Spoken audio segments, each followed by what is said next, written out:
अस्सलाम वालेकुम, rights TV, Tahir Mahmood Khan और वर्ल्ड इन्वायरमेंट इश्यूज़ के हवाले से पाकिस्तान के जो प्रॉब्लम्स हैं उसके साथ हम हाज़िर खिदमत हैं। इन्वायरमेंट डे बहुत जोश खरोश से रावलपिंडी और इस्लामाबाद के मुख्तलिफ मकामी होटल्स में मनाया गया। सेमिनार्स और कॉन्फ्रेंसेस हुई, मगर नतीजा आमदन, नशस्तند, गुफ्तند, बरखास्तند से बढ़कर कुछ नहीं रहा।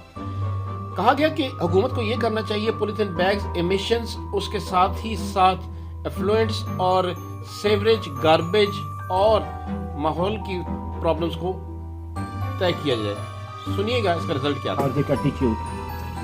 What sort of commitment they made with the authorities and what was the main cause, the main incentives? I mean to say, what they should have done, that was not done in the true letter and spirit. What do you think that the foreign companies, they come in Pakistan and they generate that sort of profit